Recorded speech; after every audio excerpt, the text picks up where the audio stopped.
Joining us now, MS Now senior national security reporter David Rohde, former assistant special agent in charge at the FBI, and MS Now national security and intelligence analyst Michael Feinberg, and senior fellow for Middle East and Africa studies at the Council on Foreign Relations, Stephen Cook, and host of the Independent Americans podcast and founder and CEO of Independent Veterans of America, Paul Rieckhoff. Paul always has to sit next to me. That's just how this goes. David, I'll start with you. Let's take the first part of President Trump's post. He's claiming that we have massive amounts of munitions and more are being manufactured. We've seen Reuters report that the U.S. has indeed signed a more than $3 billion deal with major weapons manufacturers to ramp up production of the Patriot and the THAAD interceptor parts. Where's the truth here, though? Where does our defensive weapons cache currently stand? It's depleted. It's not empty, but it's depleted. And it takes time for these kind of missiles to be made, the Patriots in particular. But the Trump administration has had time to plan for what was going to play out when they chose to go to war with Iran. So this is no surprise. And I think it's good. I'm biased as a journalist, but in terms of the last part of the tweet, that this is somehow treasonous, 50,000 Americans are risking their lives right now for this country in the Persian Gulf. If they do not have the weapons they need to defend themselves, it's our job as journalists, if we have credible sources, to report that. And so it's astonishing to me that the president of the United States is saying whoever leaked this is guilty of treason and that they should be hunted down and get a long jail sentence. These service members deserve proper weapons. To David's point, Paul, hunted down the sources of this. How can you hunt down, quote unquote, leakers or sources if you're not really denying the underpinning of what they've leaked? Bingo.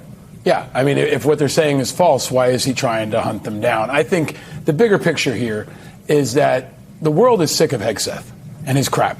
And the country is sick of his crap, and the military is sick of his crap. And I think Trump's starting to get sick of his crap and his misstatements, his false truths, his lies, and his inability to report accurately what's happening on the ground and to include our stockpiles. So I think Pete Hegseth has always been on stable footing, supposedly, and they keep reiterating that, which means he may be soon seeing the underside of a bus pretty soon. This is not going well. And Trump is not good at taking responsibility for himself. Hegseth did not take responsibility himself. He blamed a subordinate, which is the failure of leadership again. But someone's going to have to be held accountable here, and Trump usually looks for a scapegoat. Michael, if sources close to the president were privy to those discussions at Camp David and they're expressing these concerns about the depletion of our stockpile to the media, as David says, what does that signal to you? It signals a few things to me, and I want to be clear. I was a national security investigator for most of my lifetime. I probably have a different opinion on how media leaks should be investigated than many of the members of this panel. Well, I mean, in general, I think there is a national security interest in protecting certain secret information from public if that information could be used by our adversaries against us. But in this case, my main takeaway is something totally different. And my main takeaway is that if an administration as riddled with ideological loyalists as this one is still leaking, that tells us that the situation is probably far more alarming than we actually realize. The difference between Trump 2 and Trump 1 is that there are no grown-ups this time who are taking their jobs out of a sense of obligation to be the adult in the room. Everybody knows what working for Trump is like at this point. And so the people who are going to work with him are not doing so out of a sense of patriotism or noblesse oblige or public service. They're doing it because they idolize the person who has become the personalist incarnation of the Republican Party. So if they're willing to leak what is going on behind closed doors, that really tells you something has gone off the rails. Yeah, I think that's a point well taken. David, the Joint Chiefs Chair, Dan Kane, had warned about munition shortages even before this war began. According to the Washington Post, were those warnings essentially ignored? How serious were they back then, and compare it to now? Yeah, the shortage of these munitions and how much they cost has been known for months, if not years. Right when the war started, we were reporting also on these warnings from Kane. So, again, this goes back to the president and also Secretary Hegseth. They, when you decide to go launch a major war like this, you have to consider worst case scenarios. And there's no question that what has happened is by far the worst case scenario and something the White House didn't anticipate. But it's their job to anticipate it. So they used huge amounts of weapons and different kinds of advanced bombs in the first days of the war. There were thousands of them dropped. And now they have a problem. But this is called planning. This is called competence. And they did not think through the worst case scenario. They appear to have been, just overconfident. And now, again, service members are now paying the price for poor planning. And, Stephen, of course, there is this global dimension to this. Trump has said that it was our Middle East allies who urged him to call off the so-called major strike that he had been planning on Iran. And the reporting is that that's in large part because of the lack of defensive capabilities to thwart off any kind of retaliation from Iran. How vulnerable are our Middle East allies in the region, and how does that impact the course of the war? They're quite vulnerable. We saw from the last round of actual conflict between the United States and Iran that the Kuwaitis, the Bahrainis, the Qataris were hit and hit very hard.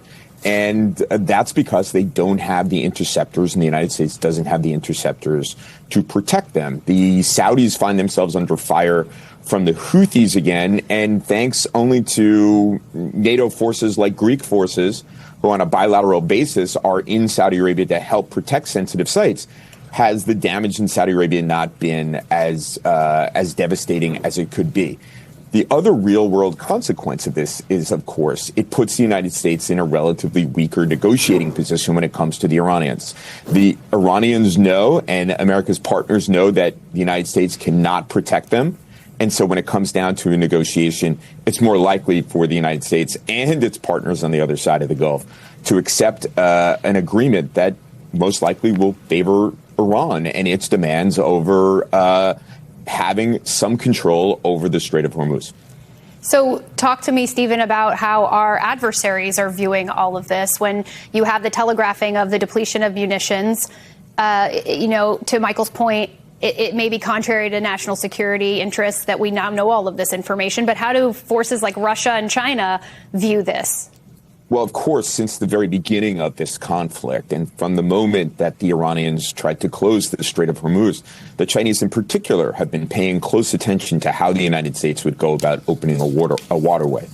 So this is a very significant challenge, not just in the Middle East, but globally for the United States. These munitions, people talk about them as being built in a factory. It's more like workshops. It takes about a year to produce a Patriot missile. So this is going to be a long-term issue if we have expended as many as studies like the one coming out of the Center for Strategic and International Studies and the leaks coming out of the Pentagon would suggest. Paul, NBC News reports citing two senior officials that U.S. commanders are picking and choosing which Iranian missiles they should just let fall and which ones to intercept. How concerning should that be for our military servicemen and women and their families who are watching all of this unfold? Deeply, especially considering how many have already gotten through and wounded and killed American forces. I think when it comes to Trump and Hegseth, you can't believe what they say. You have to watch what they do. And they're asking for $67 billion more. About $20 billion of that is for weapons and for munitions. We know we're using Tomahawks and ATACMS and Patriots, and we need them badly, and our allies need them badly. Meanwhile, Ukraine's getting pummeled, and the civilians there are dying by the day. Women and children are being killed, and they don't have enough munitions. So it's a great example of a misallocation of resources where Trump got way ahead of his skis. He didn't plan adequately. He didn't ask Congress for support, and he didn't ask Congress for enough money to fund what was turned out to be a very protracted war that's now making they're asking everyone for $67 billion more. Just and put a fine point on that. And $1.5 trillion at the end of the year. Yeah. Michael, I do want to turn to the New York Times reporting that cites the FBI that there have been hacks of water systems at least almost a dozen different water systems across the country. There have been years of warning and neglect, according to the New York Times. Are we prepared to counter even a more serious attack than what we've seen on civilian infrastructure, whether it's water, our power grids? I don't think so. I don't think we're remotely prepared. And I want to hasten to add that vulnerability is a choice. For years, if not decades, the private sector industries that make up much of our critical infrastructure have resisted security upgrades and any sort of oversight and regulation because it adds costs to their operations. Good security creates friction. It demands resources. It lessens usability sometime, but it's insurance. And we are now seeing the result of not having insurance. When you compound that with the fact that the Trump administration has decimated an organization called CISA, which traditionally did most of the government side of this type of security, this is entirely expectable. And unfortunately, Americans need to realize this is the future of warfare. We have networked everything in our lives, which means it is now vulnerable to cyber attack. And the oceans on either side of our continent are no longer protection against those with whom we would go to war.